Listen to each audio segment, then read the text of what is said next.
Hello students, in this session we are going to discuss about numerically greatest term of binomial. So सबसे पहले तो हम देख लेते हैं इसके अंदर कि x plus y raised to n का binomial expansion using Newton's binomial theorem. So now let's start numerically greatest term.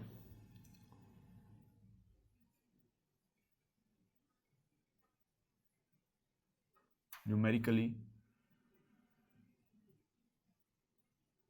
greatest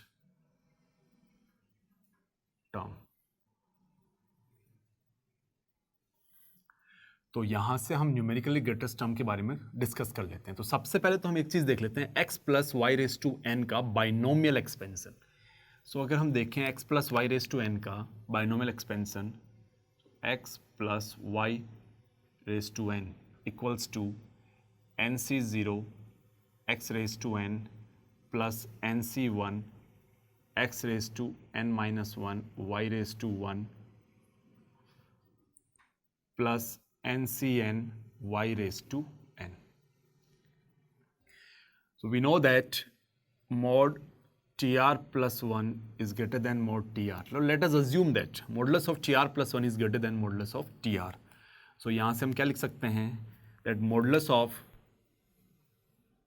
tr plus 1 upon modulus of tr is greater than 1.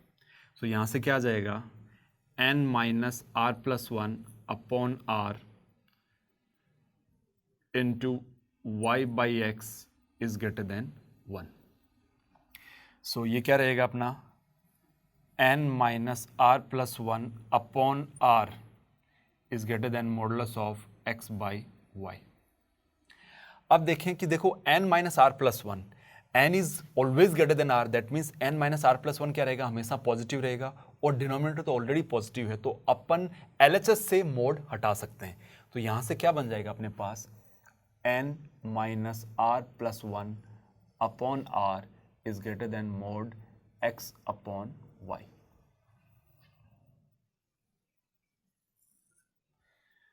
So यहां से क्या आ जाएगा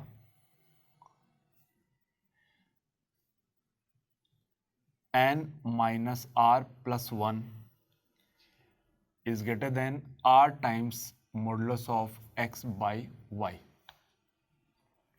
So ये क्या बन जाएगा अपने पास n plus 1 is greater than r times modulus of x by y plus r.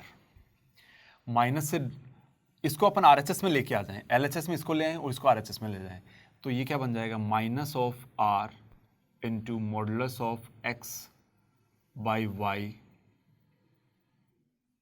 Plus 1 is greater then minus of n plus 1. Minus से मल्टीप्लाई कर दें तो इनइक्वलिटी का साइन चेंज हो जाएगा.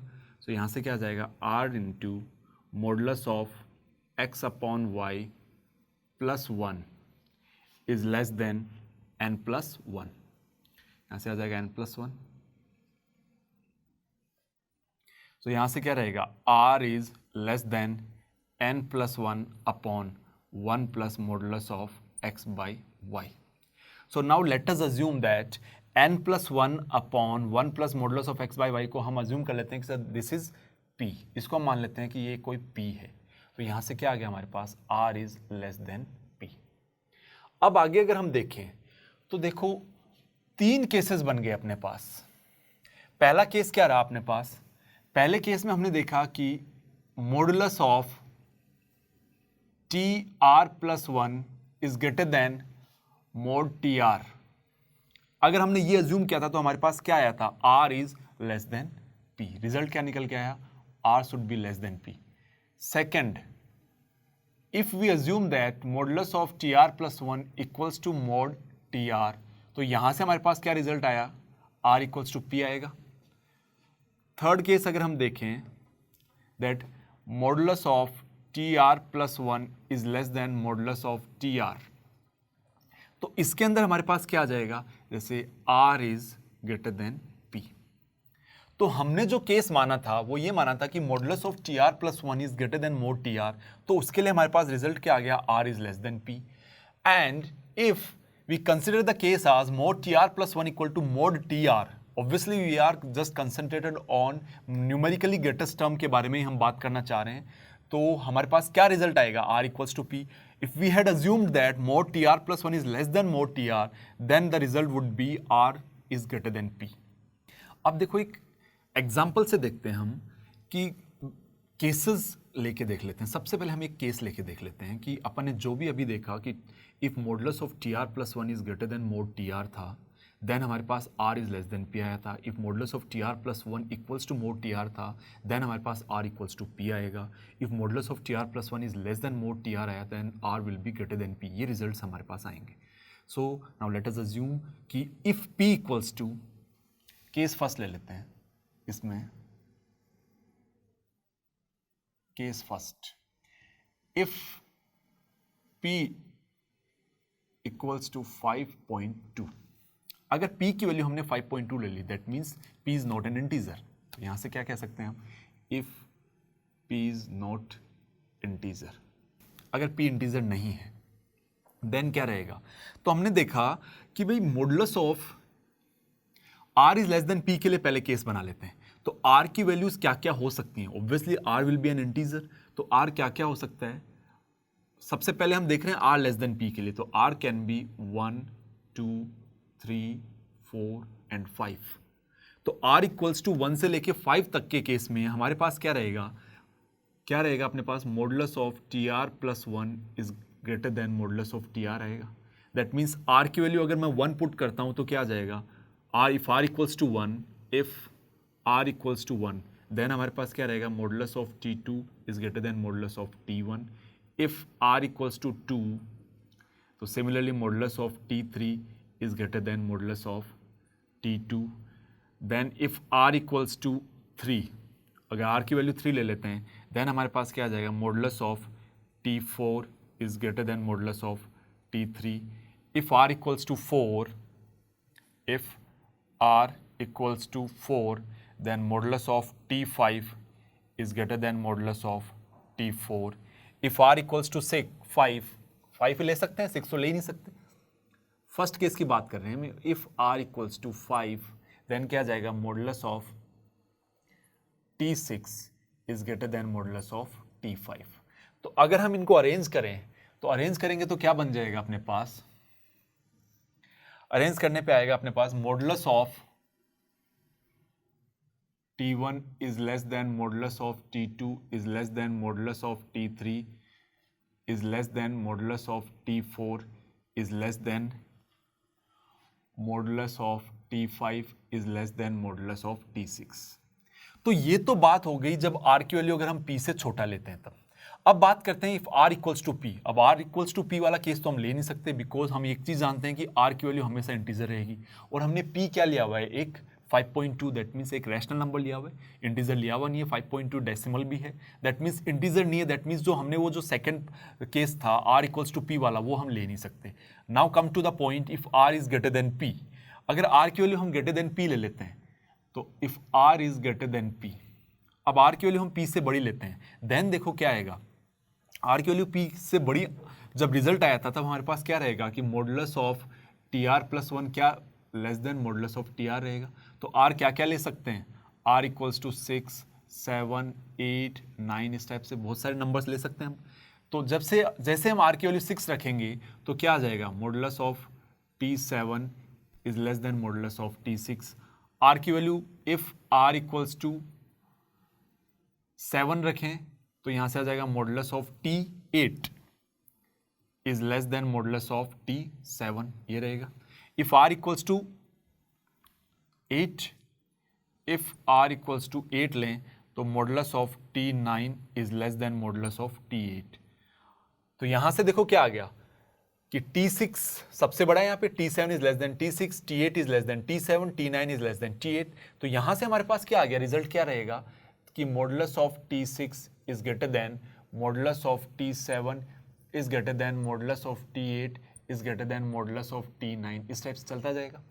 तो अगर हम इन दोनों रिजल्ट्स को कंबाइन करके लिखें तो वो क्या बन जाएगा अपने पास, अगर हम इन दोनों रिजल्ट्स को कंबाइन कर लें तो हमारे पास जो फाइनल रिजल्ट आएगा वो क्या आएगा कि modulus of t1 is less than modulus of t2 is less then modulus of T3 is less than modulus of T4 is less than modulus of T5 is less than modulus of T6। यहां तक तो ये result आ गया। अब दूसरी बात अगर हम देखें तो मॉडुलस ऑफ T6 यहां पे क्या है, सबसे बड़ा आ रहा है। दैट मींस इसमें क्या लिखना पड़ेगा अब, this is greater than modulus of T7 is greater than modulus of T8 is greater than modulus of T9। Similarly ये चलता जाएगा ऐसे। दैट मीन्स यहां से अब क्लियरली एक चीज दिख रही है कि इस पूरे के अंदर न्यूमेरिकली ग्रेटेस्ट टर्म कौन सा आ रहा है अपने पास, T6 हमारे पास न्यूमेरिकली ग्रेटेस्ट टर्म आ रहा है। That means T6 is numerically greatest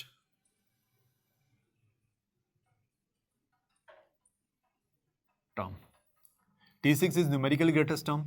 That means अगर हम इसको जनरलाइज करें, एक फॉर्मूले में अगर लिखना चाहें तो वो कैसे लिखेंगे। हमने P की वैल्यू क्या ली थी 5.2 और हमारे पास न्यूमेरिकली ग्रेटेस्ट टर्म क्या आ गया T6। दैट मीन्स इफ, तो एक नोट लगा के लिख लें, if P is not integer then NGT, that is numerically greatest term, is T greatest integer of P plus 1। दिख भी रहा है वो, जैसे हमने P की वैल्यू 5.2 ली तो ग्रेटेस्ट इंटीजर ऑफ P क्या था।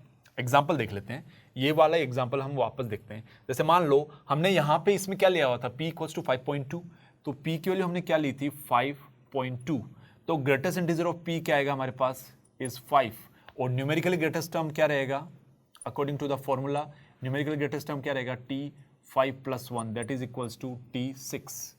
वही चीज हमारे पास हमने जब सॉल्व किया तो निकल के आई थी, that is T6 is numerically greatest term. That means if P अगर इंटीजर नहीं है then numerically greatest term is T greatest integer of P plus 1। तो ये चीज हमें हमेशा ध्यान रखना है कि if P is not an integer then numerically greatest term is T greatest integer of P plus 1। Case second देखते हैं अब।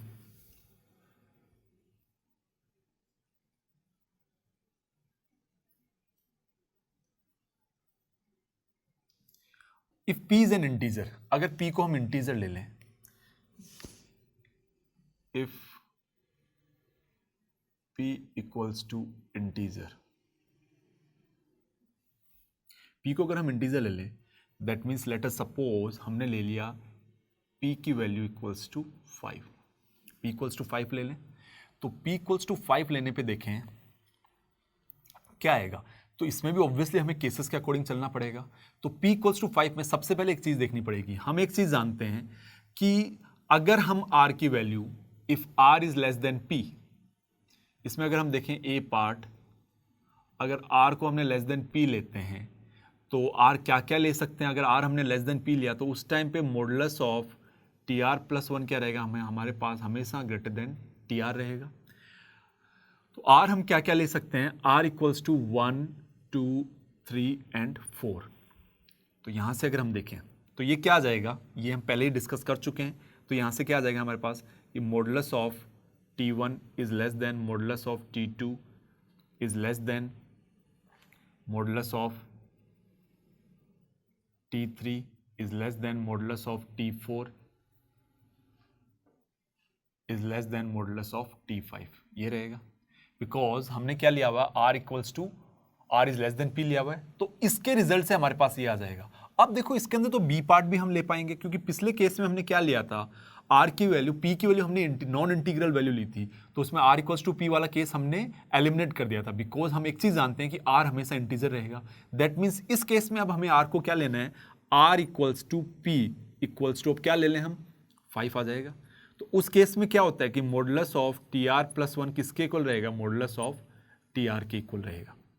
ये क्लियर है। तो दैट मीन्स R की वैल्यू अगर हम 5 लें तो ये क्या बन जाएगा हमारे पास कि modulus of T6 equals to modulus of T5।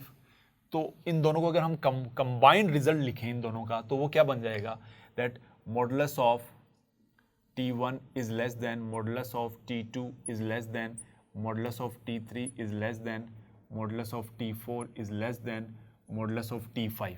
And T5 की वैल्यू किसके इक्वल आ रही थी, मॉडुलस ऑफ T 6 के इक्वल। सिमिलरली अगर हम इसका जो सी पार्ट है, दैट इज थर्ड केस, अगर हम लें तो अगर आर की वैल्यू पी से बड़ी लेते हैं तो कौन से केस में निकल के आ रहा था हमारे पास कि modulus of T R plus 1 is less than modulus of T R. तो आर की वैल्यू पी से बड़ी लें तो आर क्या क्या ले सकते हैं, 6, 7, 8, 9, काफ़ी सारी वैल्यूज हो जाएंगी। तो हम 4 वैल्यूज के लिए देख लेते हैं।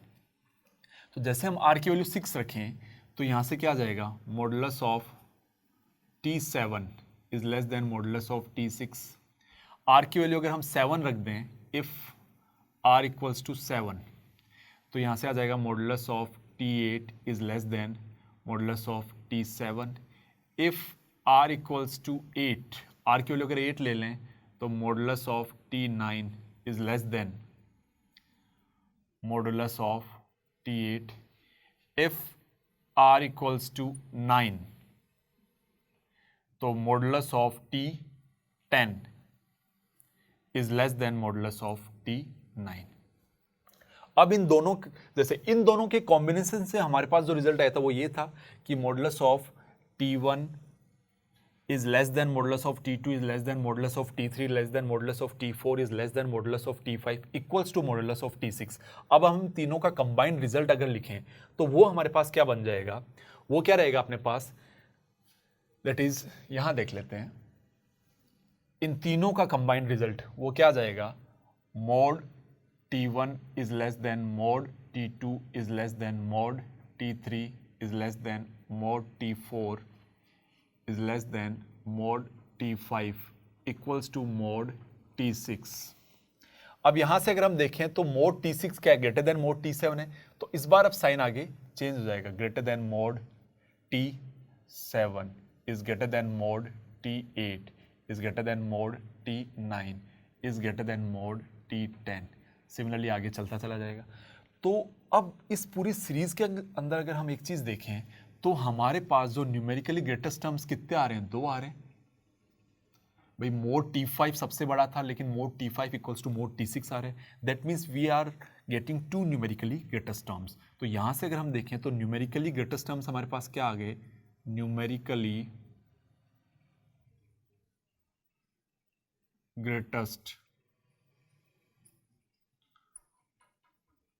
Terms are T5 and T6। तो अगर हम एक एग्जाम्पल के थ्रू देखें इसको तो हम एक नोट देख लेते हैं। सबसे पहले if P equals to integer, अगर P को हम इंटीजर ले लें देन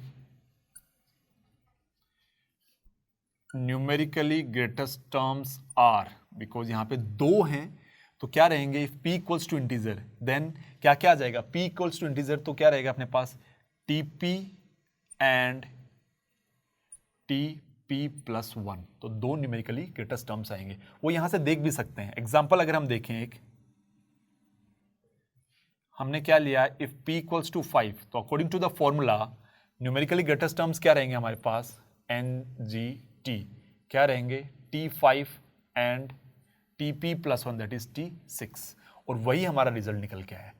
तो 2 केसेस आते हैं हमारे पास कि सबसे पहले हमने एक चीज देखी कि अगर P की वैल्यू नॉन इंटीजर रहती है देन न्यूमेरिकली ग्रेटेस्ट टर्म्स क्या आया था, T greatest integer of P plus 1। If P equals to integer रहता है देन न्यूमेरिकली ग्रेटेस्ट टर्म्स क्या आया था, TP and TP plus 1 are numerically greatest terms.